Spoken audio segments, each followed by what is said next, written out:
வணக்கம். தமிழில் மிக எளிய முறையில் டேலி கோர்ஸ் கற்றுக் கொடுக்கும் முயற்சியில் மீண்டும் உங்களை சந்திப்பதில் மகிழ்ச்சி அடைகிறோம். டேலி கோர்ஸ் வழங்குபவர்கள் Crescent Finance and Accounting Service, Salem. Tally tutorial channel subscribers அனைவருக்கும் நன்றி. சப்ஸ்கிரைப் பண்ணாதீங்க, சப்ஸ்கிரைப் பண்ணிக்கோங்க. அட்வான்ஸ் கிளாஸ் கம்ப்ளீட் பண்ண பிறகு Crescent Finance and Accounting Service வழங்கும் டேலி புக் வின் பண்ணுறதுக்கான சான்ஸ் உங்களுக்கு கிடைக்கும். Tally basic and intermediate class இது வரைக்கும் நம்ம கம்ப்ளீட் பண்ணியிருக்கிறோம். அடுத்தது பார்த்திங்கன்னா நம்ம அட்வான்ஸ் கிளாஸ்க்கு நம்ம போக போகிறோம். ஸோ இந்த அட்வான்ஸ் கிளாஸில் ஜிஎஸ்டியோட ஃபுல் கான்செப்ட் இந்த அட்வான்ஸ் கோர்ஸில் நம்ம கவர் பண்ண போகிறோம். ஜிஎஸ்டி ஆர்சி எப்படி அப்ளை பண்ணுறது, ஜிஎஸ்டி ரிட்டர்ன்ஸ் எப்படி ஃபைல் பண்ணுறது, ஜிஎஸ்டி டேக்ஸ் எப்படி நம்ம பே பண்ணணும் அப்படிங்கிற கான்செப்ட் பற்றி இந்த அட்வான்ஸ் கோர்ஸில் நம்ம பார்க்க போகிறோம். ஸோ அட்வான்ஸ் கோர்ஸில் கிளாஸ் 1ல் பார்த்திங்கன்னா நம்ம இப்போ இருக்கோம். வாங்க கிளாஸ்க்கு போகலாம். GST goods and service tax, தமிழில் பார்த்திங்கன்னா சரக்கு மற்றும் சேவை வரி. ஜிஎஸ்டி 2017 இந்த வேர்டை கிராஸ் பண்ணாதவங்க யாராலையும் இருக்க முடியாது. அதே மாதிரி ஒன் நேஷன் ஒன் டேக்ஸ், ஒரே நாடு ஒரே வரி அப்படிங்கிற ஸ்லோகனையும் யாராலையும் மறக்க முடியாது. ஒரே நாடு ஒரே வரி இந்த ஸ்லோகனை கேட்கும் போது ரொம்ப சந்தோஷமாக இருந்தது. ஆனால் அது உண்மைதானா அப்படிங்கிறது இந்த ஃபஸ்ட்டு கிளாஸ்லேயே உங்களுக்கு தெரிஞ்சிடும். சரி வாங்க, இப்போது ஜிஎஸ்டினா என்ன அப்படிங்கிறத பற்றி பார்க்கலாம். ஸோ டேக்ஸை பொறுத்த வரைக்கும் பார்த்திங்கன்னா நம்ம 2 வகையாக பிரிச்சுருப்பாங்க. ஒன்று டைரக்ட் டேக்ஸ், இன்னொன்று பார்த்திங்கன்னா indirect tax. So direct tax அப்படின்னா நேரடி வரி, மறைமுக வரி அப்படின்னு சொல்லுவாங்க. அதாவது நேர்முக வரி, மறைமுக வரி அப்படின்னு. ஸோ நேர்முக வரி அப்படிங்கிறது பார்த்திங்கன்னா டேக்ஸ் பேயர் வந்து நேராக கவர்மெண்ட்டுக்கு போய் அவரே அந்த டேக்ஸ் அமௌண்ட்டை கட்டிட்டு வந்துடுவார். அது நேர்முக வரி அப்படின்னு சொல்லுவோம். எக்ஸாம்பிள் பார்த்திங்கன்னா இன்கம் டேக்ஸ் அப்படின்னு சொல்லுவோம். இது நம்மளுக்கு எல்லாத்துக்குமே தெரியும். அதே மாதிரி மறைமுக வரி அப்படிங்கிறது இன்டைரக்ட் டேக்ஸ் அப்படின்னு சொல்கிறோம். ஸோ இந்த இன்டைரக்ட் டேக்ஸ் அப்படின்னா என்னென்னா, நமக்கு பதிலாக இன்னொருத்தர் வந்து நம்ம செலுத்த வேண்டிய வரியை வந்து கட்டுவார். அதுதான் மறைமுக வரி அப்படின்னு சொல்லுவோம். ஸோ எக்ஸாம்பிள் பார்த்திங்கன்னா, நம்ம ஒரு பொருள் வாங்கும் போது அதுக்கு நம்ம டேக்ஸ் கட்டி தான் அந்த பொருள் வாங்குவோம். ஆனால் அந்த டேக்ஸ் வந்து நாம் டைரெக்டாக போய் கவர்மெண்ட்டு கட்ட மாட்டோம், நமக்கு பதிலாக இன்னொருத்தர் கட்டுவாங்க. ஸோ அது என்ன சொல்லுவோன்னா மறைமுக வரி அப்படின்னு சொல்கிறது. ஜிஎஸ்டிக்கு முன்னாடி, அதாவது 1/7/2017 முன்னாடி மறைமுக வரி அப்படிங்கிறது வேரியஸ் நேமில் இருந்தது. என்னென்ன பேருன்னு பார்த்தீங்கன்னா VAT, excise duty, service tax, இந்த மாதிரி நேமில் மறைமுக வரியை செலுத்திக்கிட்டு இருந்தோம். ஆனால் ஜிஎஸ்டிக்கு அப்புறம் பார்த்திங்கன்னா இதெல்லாம் சேர்ந்து ஜிஎஸ்டி அப்படிங்கிற ஒரு நேமில் நம்ம பே பண்ணிகிட்ருக்குறோம். ஸோ ஜிஎஸ்டி அப்படிங்கிறது one of the indirect tax அப்படின்னு சொல்கிறோம். எந்த வகையான மறைமுக வரியாக இருந்தாலுமே அந்த வரி வந்து கன்சியூமர் தலையில் தான் அது சுமத்தப்படுகிறது. கன்சியூமர் அப்படிங்கிறது அந்த பொருளை வாங்கி யூஸ் பண்ணுறவங்க. நெக்ஸ்ட்டு நம்ம பார்க்க போகிறது ஜிஎஸ்டி ரேட்ஸ். ஒவ்வொரு குட்ஸ் அண்டு சர்வீஸுக்கும் பார்த்திங்கன்னா ஒவ்வொரு ரேட் ஸ்லாப் இருக்குது. மேஜராக பார்த்திங்கன்னா 5 ஸ்லாப்ஸ் வந்து ஜிஎஸ்டியில் கொடுத்துருக்காங்க. 0%, 5%, 12%, 18% அண்டு 28%. இதில் மேஜர் குட்ஸ் அண்ட் சர்வீஸ் பார்த்திங்கன்னா 18% அப்படிங்கிற ஸ்லாபு கீழே தான் வருது. நம்ம முன்னாடி பார்த்தோம் ஒன் நேஷன் ஒன் டேக்ஸ் அப்படின்னு. ஆனால் இங்கே பார்த்திங்கன்னா 5 டைப் ஆஃப் டேக்ஸ் இருக்குது. So one nation one tax அப்படிங்கிறது மீனிங் என்ன யோசிக்க வேண்டியதாக இருக்குது. இந்த 5 ஸ்லாப் டேக்ஸ் ரேட் இல்லாமல் பார்த்தீங்கன்னா 22% செஸ், 26.5% செஸ் அப்படின்ற செஸ்ஸெல்லாம் இருக்குது. அப்படின்னு என்னென்னு பார்த்தீங்கன்னா லக்ஸுரி குட்ஸுக்கு மேலே பார்த்தீங்கன்னா 28% டேக்ஸ் போடுவாங்க. அது இல்லாமல் ப்ளஸ் நம்ம செஸ் அப்படிங்கிற பேரில் சம் டேக்ஸும் நம்ம பே பண்ணணும். இந்த 5 ஸ்லாப் டேக்ஸ் ரேட் இல்லாமல் பார்த்தீங்கன்னா 3% அப்படிங்கிறது கோல்டுக்கு பார்த்தீங்கன்னா 3% ஜிஎஸ்டி கட்டுறோம். அதே மாதிரி ப்ரீசியஸ் அண்டு செமி ப்ரீசியஸ் ஸ்டோன்ஸ்க்கு பார்த்தீங்கன்னா 0.25% நம்ம ஜிஎஸ்டி கட்டுறோம். இது மட்டும் இல்லாமல் இந்தியாவை பொறுத்த வரைக்கும் பெட்ரோலியம் ப்ராடக்ட்ஸ் அண்டு லிக்கர்ஸ் இது பார்த்திங்கன்னா ஜிஎஸ்டி அண்டரில் வரலை. இந்தியாவில் ஜிஎஸ்டி 1/7/2017 அன்றைக்கி அறிமுகமானது. ஜிஎஸ்டிக்குன்னு தனியாக ஒரு கவுன்சில் இருக்குது. ஜிஎஸ்டியில் எந்த ஒரு சேஞ்சு கொண்டு வந்தாலும் அல்லது ஜிஎஸ்டி ரேட்டில் ஏதாவது மாற்றங்கள் பண்ணினாலும் இந்த ஜிஎஸ்டி கவுன்சில் தான் முடிவெடுக்க முடியும்.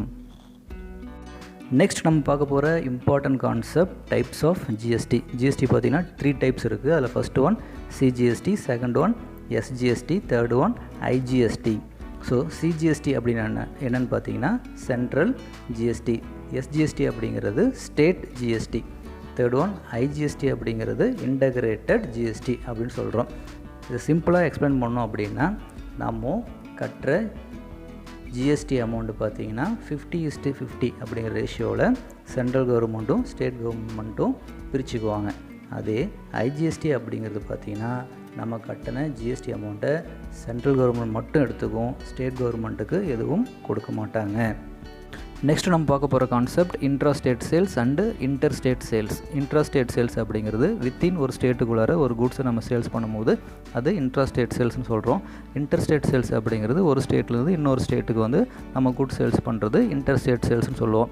ஸோ வித்தின் ஒரு ஸ்டேட்டுக்குள்ளார நம்ம ஒரு குட்ஸை சேல்ஸ் பண்ணும்போது அதுக்கு சிஜிஎஸ்டி, எஸ்ஜிஎஸ்டி டேக்ஸ் வந்து நம்ம யூஸ் பண்ணணும். அதே மாதிரி ஒரு ஸ்டேட்லேருந்து இன்னொரு ஸ்டேட்டுக்கு நம்ம குட்ஸ் சேல்ஸ் பண்ணும்போது அதுக்கு ஐஜிஎஸ்டி அப்படிங்கிற டேக்ஸ் வந்து நம்ம யூஸ் பண்ணுறோம். இன்ட்ராஸ்டேட் சேல்ஸ் அதாவது வித்தின் ஸ்டேட்டுக்குள்ளார ஒரு குட்ஸ் நம்ம சேல்ஸ் பண்ணும்போது அந்த குட்ஸோட ஜிஎஸ்டி ரேட் 18% இருந்தது அப்படின்னா சென்ட்ரல் கவர்மெண்ட் 9%, ஸ்டேட் கவர்மெண்ட் 9%, 50:50 அப்படிங்கிற ரேஷியோவில் அந்த டேக்ஸ் அமௌண்ட்டை ஷேர் பண்ணிக்குவாங்க. அதே மாதிரி இன்டர்ஸ்டேட் சேல்ஸ் அதாவது ஒரு ஸ்டேட்லேருந்து இன்னொரு ஸ்டேட்டுக்கு நம்ம குட்ஸ் சேல்ஸ் பண்ணும்போது அந்த குட்ஸோட ஜிஎஸ்டி ரேட் 18% இருந்தது அப்படின்னா ஐஜிஎஸ்டி அப்படிங்கிற டேக்ஸ் யூஸ் பண்ணிவிட்டு சென்ட்ரல் கவர்மெண்ட் மட்டும் அந்த டேக்ஸ் அமௌண்ட்டை ஃபுல்லாக எடுத்துக்குவாங்க. நெக்ஸ்ட் நம்ம பார்க்க போகிறது ஜிஎஸ்டிஐஎன். ஜிஎஸ்டிஐஎன் அப்படின்னா goods and service tax identification number. இது பார்த்திங்கன்னா 15 டிஜிட் ஆல்ஃபா நியூமரிக்காக இருக்கும். ஜிஎஸ்டி அப்ளை பண்ணிவிட்டு ஜிஎஸ்டி ஆர்சி வந்ததுக்கப்புறம் பார்த்திங்கன்னா நம்மளுக்குன்னு ஒரு யூனிக்கான ஜிஎஸ்டிஐஎன் நம்பர் கொடுப்பாங்க. ஓகே, இது பார்த்திங்கன்னா ஃபஸ்ட்டு 2 டிஜிட் அப்படிங்கிறது ஸ்டேட் கோடு. ஒவ்வொரு ஸ்டேட்டுக்கும் யூனிக்கான ஒரு கோடு இருக்கும். அந்த கோடு வந்து நம்மளுக்கு ஜிஎஸ்டி நம்பரில் இருக்கும். நெக்ஸ்ட்டு இருக்கிற 10 டிஜிட் ஆல்ஃபா நியூமரிக் பார்த்திங்கன்னா யார் நேமில் நம்ம ஆர்சி அப்ளை பண்ணுறோமோ அவங்களுடைய பேன் நம்பர் அதில் மென்ஷன் பண்ணியிருப்பாங்க. நெக்ஸ்ட்டு இருக்கிற நம்பர் பார்த்திங்கன்னா அந்த பேன் நம்பரோட ஸ்டேட் கோடு. நெக்ஸ்ட்டு இருக்கிற நம்பர் பார்த்திங்கன்னா பேன் நம்பரோட ஸ்டேட் கோடு. Z அப்படிங்கிறது பார்த்திங்கன்னா டிஃபால்ட்டான ஆல்ஃபாபெட். லாஸ்ட்டாக இருக்கிற நம்பர் பார்த்திங்கன்னா check sum digit. GST number அப்படிங்கிறது 15 டிஜிட் ஆல்ஃபா நியூமரிக்கில் இருக்கும்.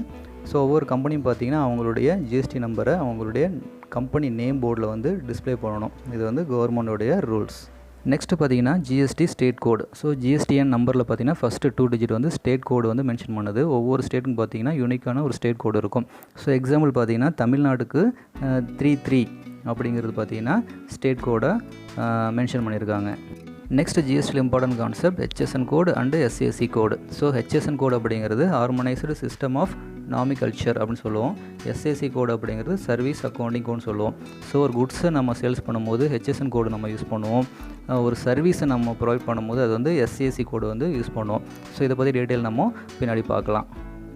குட்ஸ் அண்டு சர்வீஸ் வந்து நம்ம சப்ளை பண்ணும்போது அந்த இன்வாய்ஸில் பார்த்திங்கன்னா நம்ம இந்த குட்ஸ் அல்லது சர்வீஸோட நேம் வந்து நம்ம மென்ஷன் பண்ணுவோம். அதே மாதிரி ஜிஎஸ்டி பொறுத்த வரைக்கும் இன்வாய்ஸில் பார்த்திங்கன்னா இந்த பர்டிகுலர் குட்ஸோட ஹெச்எஸ்என் நம்பரும் அல்லது அந்த பர்டிகுலர் சர்வீஸோட எஸ்ஏசி கோடு வந்து கம்பல்சரி நம்ம மென்ஷன் பண்ணணும். ஏன்னா ஜிஎஸ்டிக்கு பொறுத்த வரைக்கும் பார்த்திங்கன்னா அந்த குட்ஸு அல்லது சர்வீஸோட நேம் எடுத்துக்காது. அந்த ஹெச்எஸ்என் கோடு ஒரு எஸ்ஏசி கோடு பேஸ் பண்ணி தான் வந்து உங்களுக்கு போர்ட்டலில் வந்து நம்ம டேக்ஸ் வந்து ஐடென்டிஃபை பண்ண முடியும். ஸோ நம்மளுடைய டேக்ஸ் ரேட் வந்து பேஸ்ட் ஆன் இந்த HSN and SAC code base பண்ணி தான் நம்மளுக்கு இருக்கும்.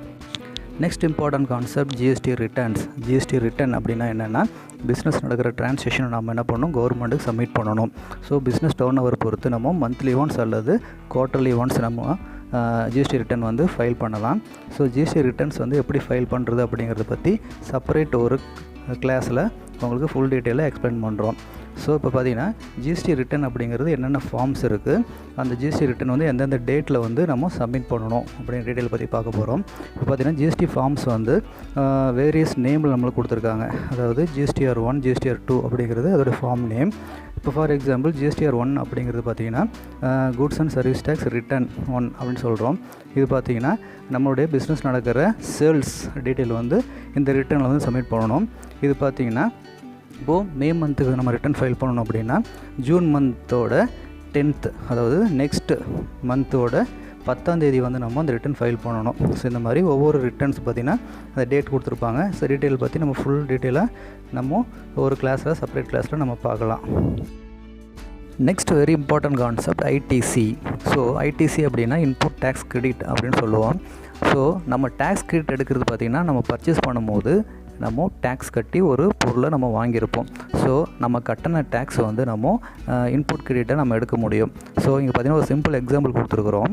அதாவது tax equal to output tax minus input tax. அதாவது சேல்ஸ் பண்ணும்போது நம்ம கலெக்ட் பண்ண டேக்ஸும் நம்ம பர்ச்சேஸ் பண்ணும்போது நாம் பே பண்ண டேக்ஸும் லெஸ் பண்ணி வர்றது தான் நம்ம கவர்மெண்ட்டுக்கு ஜிஎஸ்டியை நம்ம பே பண்ணுற மாதிரி இருக்கும்.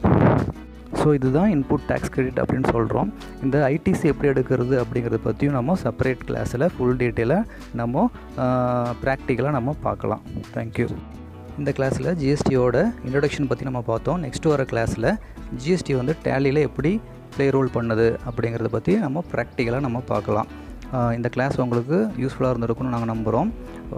டேலி கற்றுக்கணும்னு ஆர்வமாக இருக்கிற உங்கள் ஃப்ரெண்ட்ஸுக்கு இந்த வீடியோவை ஷேர் பண்ணுங்கள்.